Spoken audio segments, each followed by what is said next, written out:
Esta es una producción de Grupo Fórmula. Bueno, ¿cómo viene el año? Pues el año ya, a mí me encantan los buenos deseos y los agradezco mucho y ya sabes que la gente desea un año colmado de bienestar, de salud, de bendiciones, etcétera, etcétera. Pero ya metidos en gastos, pues la verdad, pues está difícil. No que todo esté perdido, pero la situación económica del mundo es una situación nada fácil, hay que decirlo, y hay que hablar de ello, aunque a muchos no les guste, aunque muchos pidan que no hablemos de eso, pero lo vamos a hablar. Si es que hay gente que defiende la democracia, pero por el otro lado quisiera que no lo criticaran o que no señalaran lo que está mal, pero eso ocurre en Estados Unidos, ocurre en México, ocurre en Rusia, ocurre en China, ocurre en cualquier lugar, porque los políticos cuando son de oposición piden libertad absoluta de expresión y cuando llegan, pues ya no les gusta tanto. Ahí está el ejemplo de Donald Trump, por poner uno. Muy bien, pero en 2024 la economía de nuestro país va a enfrentar varios retos que nos guste o no, lo queramos o no, nos van a afectar. A ver, primero, desaceleración económica. Se espera que en 2024 la economía crezca entre un 2.1 y un 2.6%, dependiendo del pronosticador. Esto es menos que el 3.2 a 3.5% que se estima haya crecido la economía en 2023. Esto es resultado de varios factores, incluyendo una desaceleración de las principales economías del mundo y la más principal para nosotros, la de Estados Unidos. También porque va a haber cambios geopolíticos importantes debido a elecciones, otra vez, especialmente en Estados Unidos y en otros países económicamente importantes. La crisis climática, claro, está jugando un papel importante para desacelerar la economía del mundo y las guerras tanto en Ucrania como en Gaza, que si se expanden a otras regiones, pues desencadenarían una nueva crisis económica global.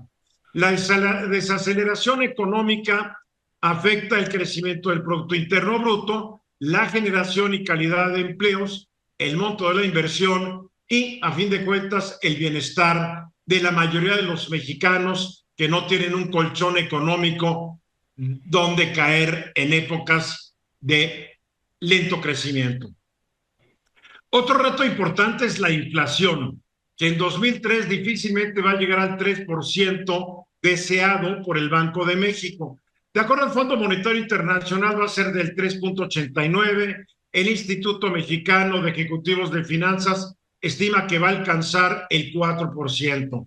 Otra vez el aumento de los precios de productos importados, y estamos importando mucho, guerras en Gaza y Ucrania, y los efectos resultantes de la pandemia de COVID-19 dificultan lograr esta meta. Pese a los significativos aumentos en los salarios mínimos y otros ingresos de los mexicanos, la inflación va a erosionar el poder adquisitivo de los consumidores y va a afectar negativamente a la economía, porque si se consume menos, pues la planta industrial genera menos riqueza. Pese a los programas de apoyo del gobierno del presidente Andrés Manuel López Obrador, la ancestral desigualdad económica sigue siendo un problema que se va a resolver dentro de varias décadas, siempre y cuando la economía crezca a tasas anuales mayores al 5%, algo que por el momento se ve muy lejano. En 2024 el gobierno va a gastar casi 4.4 billones de pesos en el rubro de desarrollo social. De este monto, casi 742 mil millones irán para pensiones y becas, así como los programas Sembrando Vida, entrega de fertilizantes, precios de garantía, fortalecimiento del sector educativo y otros. Pero no van a resolver el problema de la desigualdad. La deuda pública, que de 2018 a 2024 ha aumentado 5.2 puntos porcentuales, va a representar un problema durante este último año del gobierno del presidente López Obrador. medida a través del saldo histórico de requerimientos financieros del sector público, que agrupa todas las obligaciones financieras contraídas por el gobierno federal, pues va a pasar del 43.6% del PIB en 2018 a 48.8% este año.